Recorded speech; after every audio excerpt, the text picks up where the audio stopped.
Saturday View with Ronan Berry. With thanks to Lumcloon Energy, pioneering innovation, powering progress. LumcloonEnergy.com.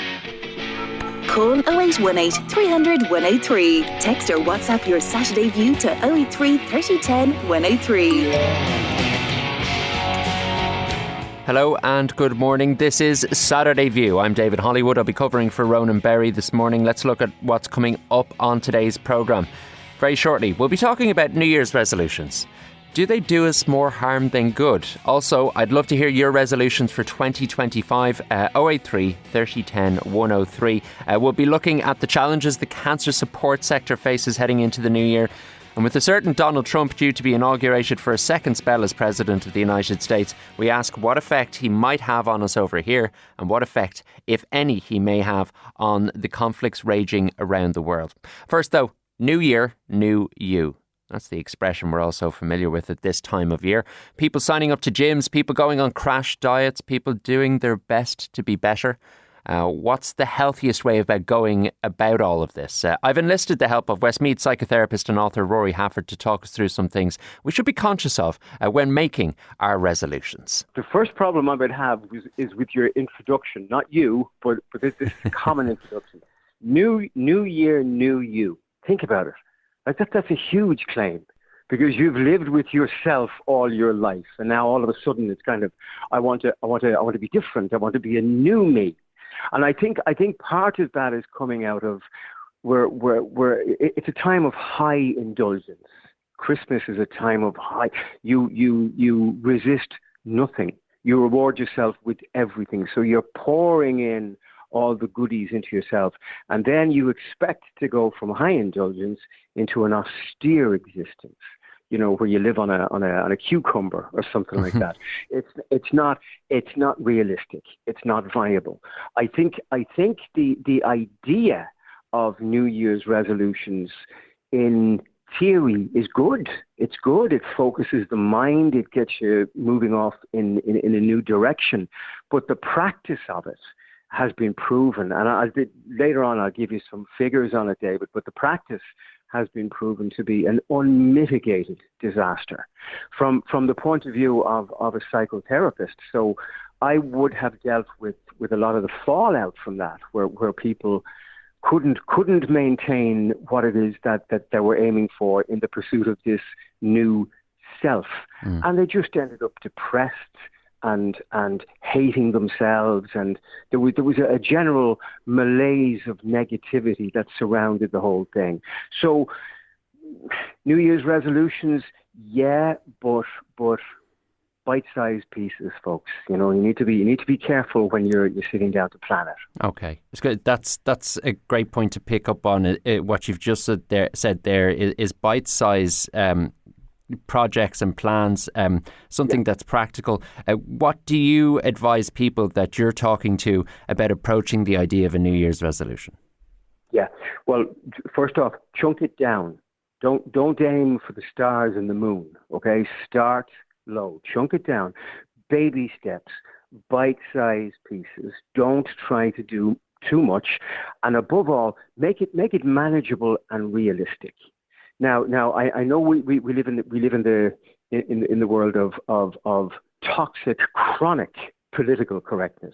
So I'm going to give you an example, just as an example. I don't want people ringing and saying, "Oh, what has he got against?" Say, for instance, you are and have been for the past 10 years somebody who works in a coffee shop. With respect to everybody who works in coffee shops, and suddenly you decide, I'm going to be a NASA spaceman. Too big. You know what I mean? It's too big. Start very, very small. Because if you aim for that which is unattainable, firstly, you're not going to get it. And secondly, I'd even question the logic of why are you going for something that you in your heart and head know is unattainable? Is it because you want to fail at something? So small steps, baby steps, that which is attainable. And the other thing is that you can... You can manage it. You know exactly what it is that you're doing. Because if you don't, you're going to fall into a thing called false hope syndrome. Now, false hope syndrome, it appears to me, was designed specifically around New Year's resolutions, because it's you setting unrealistic goals, and the dogs in the street, with respect to dogs, know that it's not going to happen. You know, so it needs to be doable, David. And I just bounce some of these figures off you, which are interesting. Yeah. I mean, 23% abandon New Year's resolutions in the first week. Wow. 23%. 36% by the first month. And the majority by mid-February. The majority. Now, these are American figures. We don't have figures for this country yet. And they have a thing there called Quitter's Day. Quitter's Day is the second Friday in January. Now, as a psychotherapist, I'd be looking at the word quitters and I'd be going, well, how psychologically damaging is that? Yeah. Because there's a label, I am a quitter. And I think for me, that's the whole thing from a therapeutic point of view that I'd be looking out for. Any negative attachments to what in theory would appear to be a positive thing. Okay. Hear me out on an idea that just came to me as you were talking there. You mentioned at the top of our conversation that people are going into New Year's Day and the first month of the year at their most bloated, at their most negative in terms of how they feel about their body and their mind sometimes because of all the indulgences that we enjoy over the course of Christmas. If we're looking at a New Year's resolution, would it be advisable to firstly, in the first fortnight of the year, try to return to pre-Christmas normality and then make your New Year's resolution 2 weeks into January when you have maybe regathered some equilibrium, and I imagine you might actually have a bit more of a judicious judgment about where you're at and where you can get to? Yeah, 100%, David, 100%. See, the thing is, people kind of emerge into this brave new world in January, but they're coming at it from a negative point of view. And the negativity is even reflected in the language that they use. I have to. I must. It's important that. So that in itself puts an inherent extra pressure on you. Look, it's going to be, say for instance, you just wanted to lose 2 stone. 2 stone. Now that's kind of manageable enough, you would think. Not for the vast majority of people. Not at all. Because you train yourself to be one way in the world. You train your appetites, your desires. You train your habitual actions. So it's not a case of just losing 2 stone. It's a case of changing the way you are in the world to do that. For a lot of people. Some people can just do it. Some people are just good at it, but the vast majority aren't. So instead of saying I have to or I must, how about doing things that you like? So say, for instance, you want to lose a little bit of weight. So it's either weight or giving up smoking seems to be the 2 main things around resolutions. So say how about walking? I like to walk. So how about I'm going to do more walking because it's a thing that I like? And then a knock-on positive effect is that you're going to tone up a bit more, and you are going to lose a bit of weight anyway if you walk. Or how about I like reading instead of, well, I want to go back to college and be a brain surgeon. You like reading, so read more books. Or I like movies. Look at more movies. Make positive suggestions as opposed to negative suggestions, which can impact negatively upon the human being. So for me, in all those examples I've given you, it's really about personal development. You are being personal towards yourself, the person, instead of coming at it from the get-go from a negative point of view. I have to, I must, I should. Forget all those words, because they're simply not helpful, and they put more pressure on you. I mean, for me, start easy. It's exactly what you said. Start easy and then build to something broader, something harder. What about the idea of dry January? We're talking a lot about it in the radio station today because obviously it's all across the media, and it's become a sort of a fixture in our I don't know, in the narrative calendar, let's say, when it comes to society in this country. What's a psychotherapist's perspective? Dry January. Well, I'll give you an example from the real world. So yesterday I went down to, now I don't drink, and I'm not saying that for any particular reason or for any particular reaction from people. But I do love Glasgow Celtic Football Club. So I went, as Will Faulkner will know, I went down to a pub not far from me, a little Celtic pub. They were playing that other shower from the other side of Glasgow, and the place was jammers. I didn't see any any evidence of dry anything in the place. So again, that's the reality. That's the reality of what happened yesterday, as opposed to some airy-fairy notion that you can just drop the stuff that is actually important in your life, and you can drop it straight away. In theory, is it a good thing? Yeah, I would say, like from a medical point of view, you know, we all know that the ingestion of cigarettes and alcohol and all the rest of it is poisonous to the system. So you're doing yourself a big favor in that regard. However, habitual behavior, this is the thing that you will have to battle with in order to get to the dry January thing. But the reality yesterday showed me nothing in relation to that. Okay, and just tell us, Rory, how did that game go, Celtic and Rangers? That's terrible, David. You know very well how that game went. It's an outrage, and yeah. Okay, so we got beaten by these lads, but we're still 11 points clear. 11 points ahead. 11 points ahead and doing very well in Europe. Yeah. And I can bore you for the rest of the interview with actually figures on Celtic if you want. No, look, I digress. A final question, Rory, then, is what about yourself personally when it comes to the new year? Is there anything that happens in your own mind, or do you ever look at ambitions for the year or even think about things in those terms? No, never do. And I think it's because it's like I'm old now, David. I'm old, so I've been doing this an awful long time.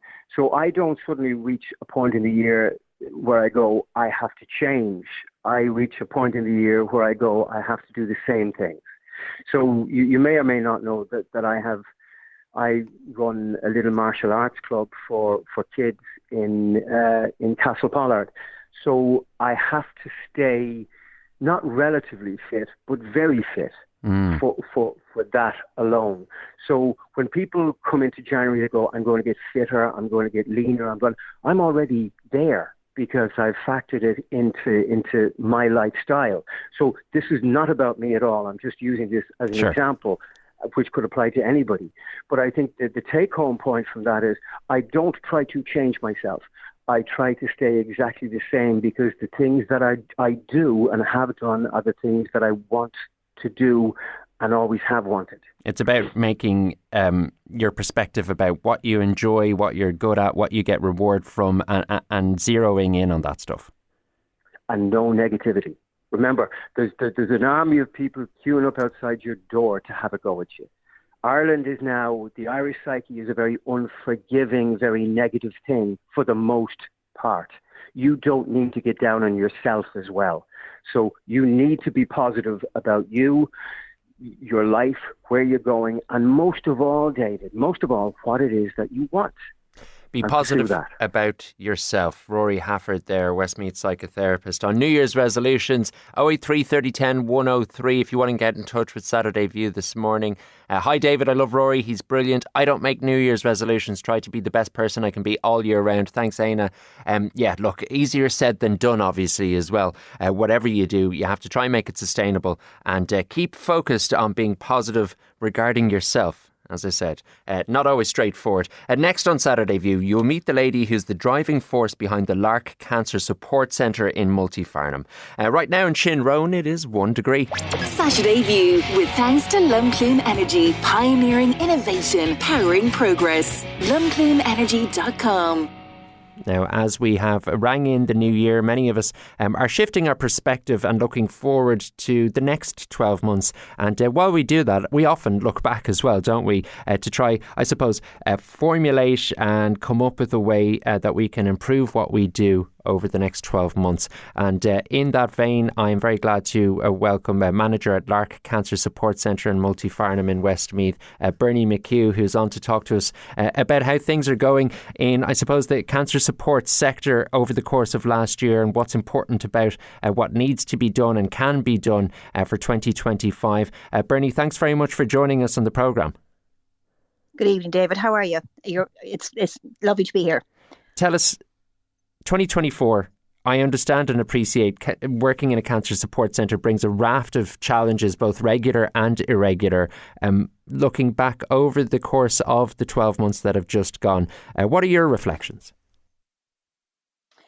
Well, for ourselves in Lark, David, we had a year of great growth in the service. And in the numbers of people that we're dealing with. And I know people say to me, isn't that sad, Bernie, that there's so many new people joining the service every year? But it's not really, because it's a vital service to have in our community, and it's great to see it being used. There's going to be about a 19% increase in new intakes alone, which is the people that come for the first consultation during the year, the brand new clients. And of course, our service is made up of, we serve both the cancer patient themselves and indeed their family members as well. Their supporters who are giving the support at home and who sometimes need an ear to listen to as well very often. And of course, it includes the children within the families that have been impacted by a cancer diagnosis, because we look after the children through our play therapy service. So probably, going to be over 250 new clients this year alone. So that's a big increase on last year. And I suppose from the point of view of service delivery, it saw the return of a lot of staple services that were always part of Lark and maybe had to be put on the back burner immediately after the pandemic, because the concentration was on getting our one-to-one clients back in. But 24 saw us getting back to a lot of group activity and group work and a lot of new services around the residential element that we have in Lark, which is unique in Ireland. So it was great to see those coming back, really great to see those coming back. Stuff like on the residential side of things, we do have 6 ensuite bedrooms where we welcome people from all over Ireland to come on retreats to Lark. And what we concentrated on this year was, in 24 gone by, 3 pilot weekend retreats, which were brand new offerings. And they went extraordinarily well. We welcome people from all over the country, and we have dates set right throughout the year next year for those again. They run on Thursday, from Thursday to Saturday. And as I said, lovely, relaxing things like sound bath and relaxing touch therapy for everyone to enjoy over the weekend, restorative yoga and meditation. And of course, we're set in the beautiful grounds in Multifarnham, so there's any amount of walks and grounds to enjoy for the entire weekend, and beautiful food right throughout, and 24-hour nurse care. So that's a lovely offering that before the pandemic, it used to be a midweek offering. We're just doing weekends on this occasion, and there's dates set for those right throughout 25. So it's gorgeous to see the residential element of Lark coming back this year and carrying on next year. There's another offering that we do, which is a one-day programme, which has come back this year as well. We call that our Pamper Day. And it's where people can avail of the service, just, a relaxing touch therapy each, a gorgeous lunch, a gentle meditation to close out the day, and then taking time to stroll around the gorgeous gardens. And that's something that you can come as a non-client and just enjoy the services of Lark for a day. So great to see those 2 particular things coming back. We had fabulous volunteer offerings, a lovely breathwork and meditation class that's happening every Thursday, and we have a lovely mindfulness class once a month on a Wednesday, and our own yoga instructor, she's part of our team, she offers yoga twice a month in the service as well, to Tuesdays every month. So look, there's so much going on the group side of things, and that really is.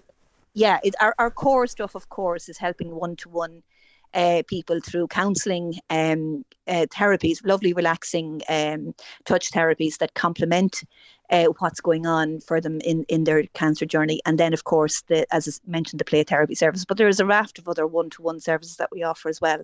But I suppose where we have noticed cancer support moving in general in the community and across the country is into the whole area of survivorship, David, and cancer rehabilitation, which thankfully people, I suppose, you'd like to think the screening programs and all of those are picking up cancers quicker, and therefore cancers are being caught earlier and outcomes are more positive for people. Sure. And there is a whole life to live after a cancer diagnosis. The cancer rehabilitation end of things is getting people moving at an appropriate level for their own abilities after treatment. And we have a Next Steps activity program that looks after that cancer rehabilitation piece.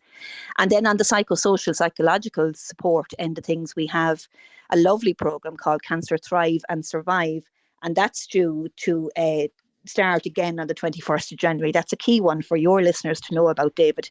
A lovely 6-week program which helps people to, I suppose it's getting things that you learn about is getting better sleep, nutrition, managing frustration, fatigue and pain, setting priorities for yourself and making decisions about treatment and relationships and maybe looking at that whole area of family, friends, regaining, physical flexibility and endurance and possibly, a back to work conversation as well. But that's a lovely programme, Cancer Thrive and Survive, an evidence-based programme that we run in conjunction with the NCCP, the National Cancer Control Programme, who are our main stakeholders in all of this. Can we pause on that for a second, actually, that this idea of survivorship and the class and resource that you laid out there, which sounds fantastic, because I can imagine, not having gone through it myself personally, but obviously we all have friends and family who have had their own cancer journeys.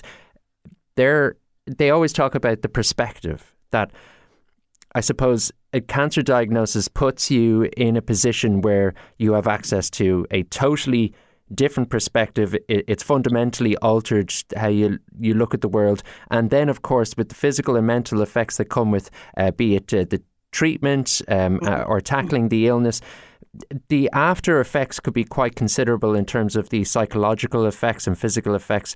So obviously this is something that cancer support is moving on to in a big way by the sounds of it. It is, David, and it's a question that I get asked no matter where I speak publicly or if I'm with a committee who are doing fundraising for us. One of the questions I always get asked is how do you link into LARC and when? And you've touched on it there, because a lot of people, the answer is you can link in with LARC at any time, and it's a self-referral process. It's just about ringing the centre and we get you linked in with a nurse for a first consultation, be that patient or supporter or both. But for some people, they do that after treatment because they kind of realise, they kind of think, wowzers, I've been through enormous treatment and a big regime, an awful lot of hospital appointments. I've been in this merry-go-round for months now and I've spoken to nobody about it. And they might link in with us then.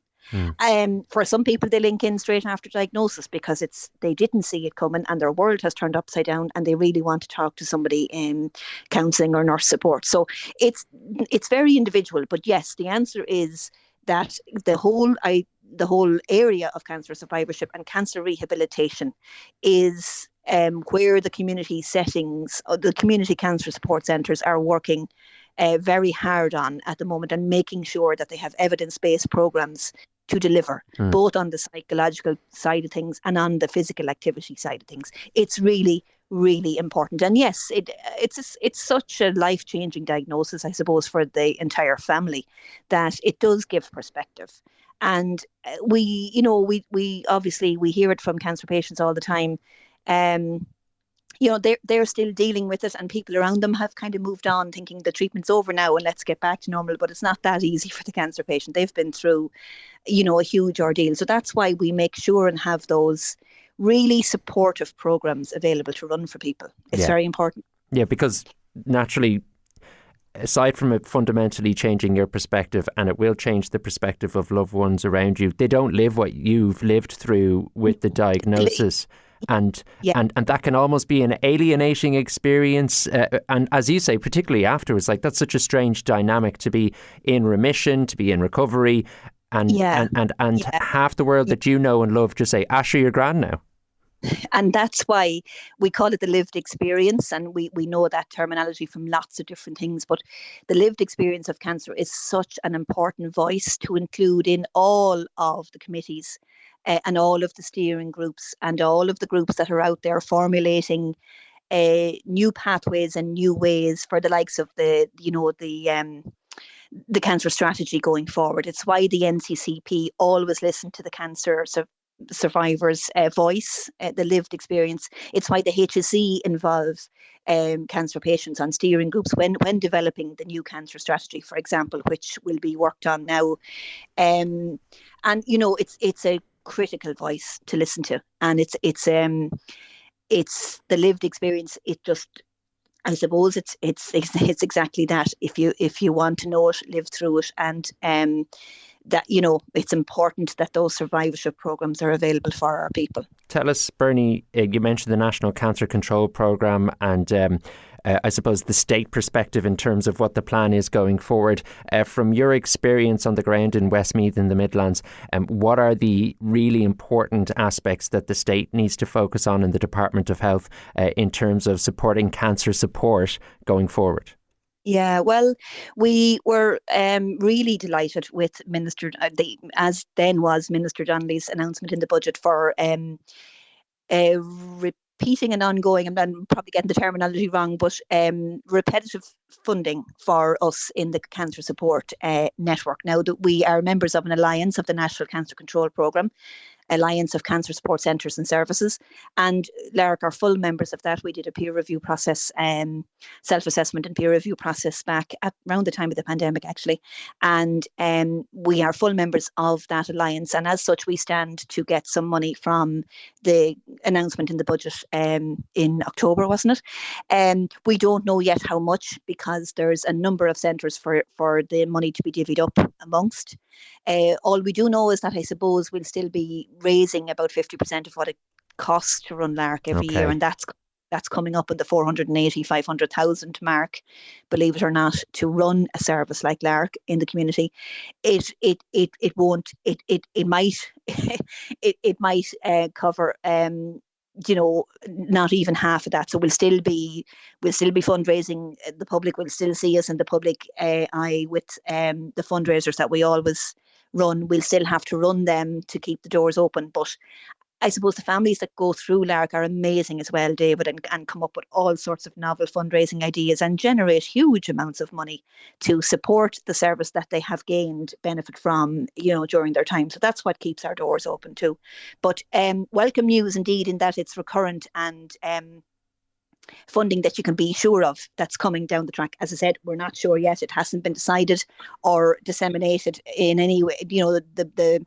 That mechanism is being worked out at the moment, but it's good news. It's good news in that it's some of the budget that we can be sure of that's coming in, and it's better. We're in a better position this December, early January than we were last year.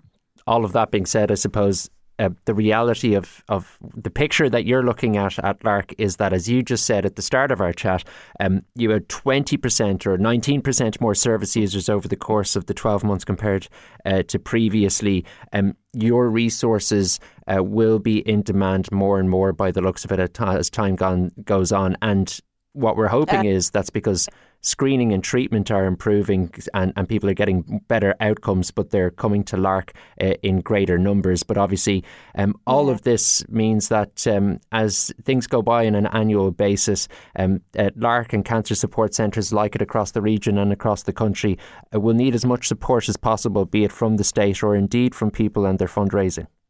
Absolutely, David, because I suppose if the demand is coming, you have to meet that with service delivery, and that's more hours of counselling, more hours of nursing, more hours of complementary therapy, and offering the survivorship programs. And while that's all free to the clients, we have to fundraise to pay for the professionals to come in and deliver all that. So I'm 14 years with Lark. I will be 14 and a half, 15 years with them in May of next year. And I have seen that operating cost for the charity rise exponentially over those years. It is probably doubled since my starting time there. So it's when you think of it that way, I suppose you kind of can't, because you kind of worry where is it going to come from. It always does, though. We're lucky. We're really, really lucky. And we have some funders who help us every year too, and without their help it just wouldn't be possible. And there's lots of stuff going on in the background that just keeps the engine ticking over. It keeps that door open and it keeps that kettle on, and it keeps those people being able to come for vital services at a really important and stressful and de-stressful time in their lives. It helps us to keep providing that service for them and their families. Well, Bernie, as you've outlined there, at Lark, the door is open and the kettle is on, and it's thanks in no small part to the work you've done over those years. So the best of luck with 2025, and thanks for joining us to talk us through the last year or so with yourselves. Thank you, David. When we come back, we have a security and defence expert on hand to talk about the Donald Trump 2.0 effect for 2025. Saturday View, with thanks to Lumclume Energy, pioneering innovation, powering progress. LumclumeEnergy.com. Donald Trump will be inaugurated as the next president of the United States on the 20th of January. There's many people looking nervously across the Atlantic at the various decisions he may or may not make. Beyond that, maybe it is time to take stock of where we stand in relation to the world across the Middle East, Europe and North Africa and beyond. To help us do that, our defence analyst and expert from Mullingar, Declan Power, joins us. Declan, thanks very much for joining us on Saturday View this morning. First question is, Donald Trump is in the Oval Office as of the 20th of January onwards. Talk us through how you see that might impact the various regions I've mentioned, or maybe the first thing that comes to your mind. Well, the first thing that comes to my mind is Donald Trump is consistent about one thing, and that's his inconsistency, and he's quite unpredictable. But I think he's probably going to have a few flourishes that he will want to pull off in the first months of his presidency to satiate the appetite of his immediate following. And he's probably going to be focused on domestic things to a large extent, things that can show some tangible benefit. With regards to the international scene, I think he would be keen to try and start some sort of steps towards talks between Ukraine and Russia, at least on a cosmetic basis.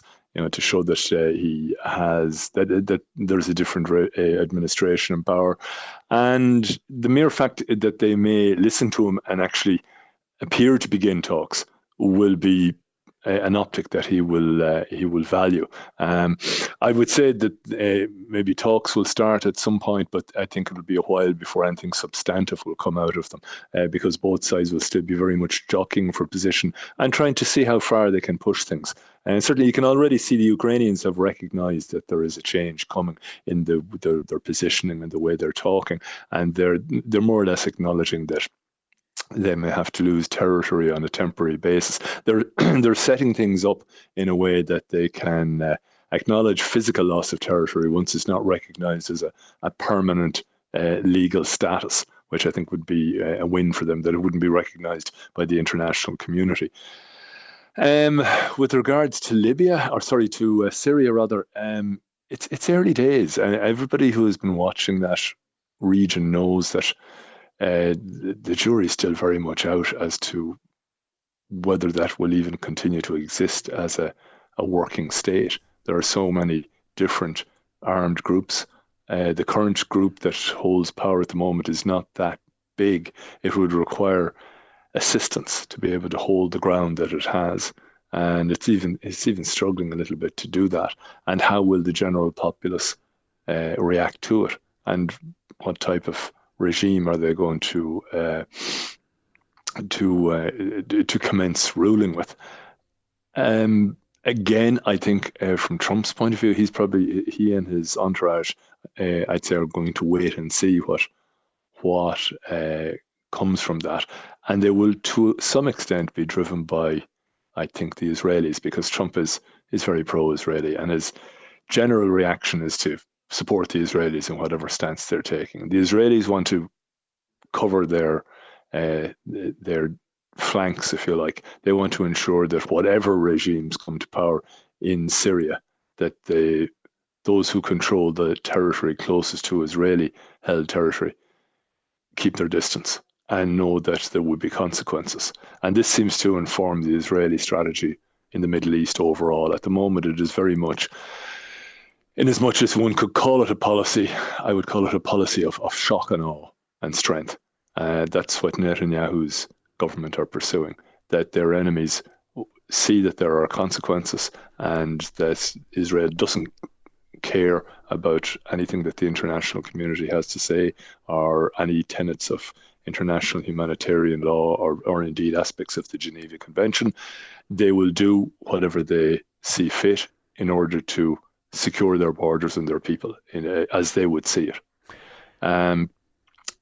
Again, Trump, I don't think, will interfere with anything of that nature. He's certainly not going to impede weapons exports to them. However, I think he also will want to be seen to cut deals. And if Hamas are clever, they will try and exploit the opportunity to be seen to be interested in having a ceasefire, and then see what can be built on from that. Hamas would like a long-term one with Israeli troops off the ground. That's their best case scenario. Israel is likely to agree to some sort of a temporary ceasefire with the view to building on it. If Trump can pull off a ceasefire of any description, that'll be a major win for everybody. It'll save lives. There's no doubt about that. And if Trump can get to a point where real talking points come about and a drawdown, at least, of hostilities between Ukraine and Russia, that would be a win as well. However, I think the thing that will probably concern us most in this little island will be his relationship with Europe and the economic side of things. Will a trade war ensue between Europe and the US and indeed China, and what are the implications of that for us? And I think the European Union is going to engage in realpolitik. It's not in their interests to have a trade war. They're going to wait and see what Trump says, see can they bargain and negotiate. Can they give him something that he can turn around and brandish in triumph, so to speak. The optics of all of these things will be hugely important as opposed to the substance. Yeah, I think you've touched on possibly the bullseye in terms of what we're talking about here is Donald Trump as president, we already know, and certainly second time round probably more effectively will be looking to present himself in a certain light. If we were to drill down into one or two of the things that you mentioned there, Declan, Donald Trump is going to avoid involving the United States internationally, let's say, as much as possible, quite an isolationist in a lot of respects. But like ultimately that could give carte blanche to, say, a state like Israel, where the broader or the from the outside understanding is that America has managed to maybe hold it back on occasion when it comes to this conflict with Palestine or Hamas specifically. Would there be concern that things could get a lot worse under a Donald Trump presidency in the Middle East as opposed to ending up going the direction of a ceasefire? It's hard to say because Donald Trump is unpredictable, and it'll be interesting to see what kind of advisors he will have clustered around him and how much he will listen to them. I think his presidency will be different to the last one and how it starts. I think there might be a bit more measure to it. I mean, even just in terms of how some of the nominations he had for different positions, when they were found to be wanting, if I could put it that way, he discarded them. There's maybe a little bit more realpolitik. I think a key factor is the chief of staff of his new administration. That lady seems to have a lot of influence. She seems to have a very solid track record of competency. And more importantly, and maybe just as importantly, mixed with her competency is the fact that she has Donald Trump's ear. I think that at least indicates that there would be a bit more stability as opposed to erraticism when he takes the presidency, compared to his first period as president, where you had people coming and going like it was there was a revolving door in the White House. And coming back to what I think that means is that, to answer your question about the Middle East and the Israel-Hamas conflict, so Trump is certainly not going to want to escalate American involvement any more than is the case in terms of supplying the weapons. So you're not going to see US troops directly involved, other than the way they are, which is the projection of US force through their naval forces in the Mediterranean. And that is tacked as a stabilizing factor as much as anything else. I think where the US will feel safest and most likely to implement any lethal force would be against the Houthi rebels in Yemen. They're a legitimate target, the way they're behaving. They're a threat to the West on a broad basis in terms of the stranglehold they attempt to have on trade and commerce, given the way they can project force into the shipping lanes in that area. And that has been a justified reason for airstrikes on their positions to limit that. They claim that they're doing that in support of Hamas. Now, I don't think that that's the ideal focus for Trump. He may go for that as a way of, again, getting a nice optic of victory. But the ceasefire would be both a high optic victory and a huge diplomatic victory for Trump if he can pull off a ceasefire. And it would be a victory of substance for humanity. It would save the lives of the ordinary civilians that are being subject to unwarranted and unjustified military aggression by Israel in this case. And it also then limits Hamas's ability to project force and to project war. And it could be the first tentative steps towards some sort of stability in the Middle East, because at the end of the day, Iran, which has been the puppet master of Hamas and Hezbollah, realized that Israel has the capability to wage a level of warfare and attrition that they cannot cope with. They have pulled back. They know that Trump is a different beast to Biden.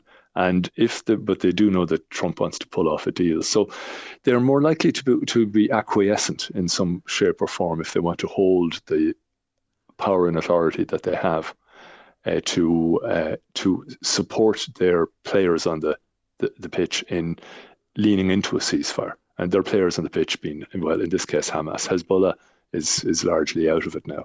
And the ceasefire in Lebanon, it'll be messy, and I'm sure there'll be breaches of it as there have been, but it's largely holding because Hezbollah are not able to engage in operations to the extent that they want to on a coordinated basis.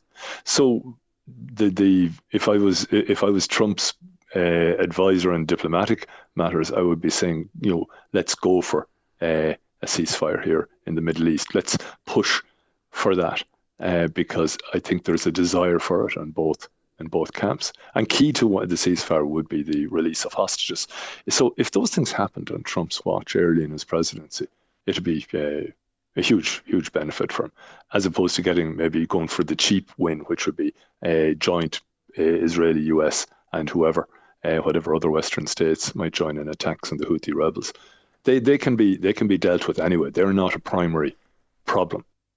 That is Mullingar's Declan Power on foreign policy, all wrapped up in 2025. We've got Donald Trump coming into office. It's going to be an interesting 12 months, no question there. An interesting 4 years. That's your Saturday View done and dusted. Ronan will be back with you next weekend. The magnificent Lorraine McCormick is next with Feel Good Saturday. I'll be bringing you the news on Monday. Until then, enjoy the rest of your weekend and I'll talk to you soon.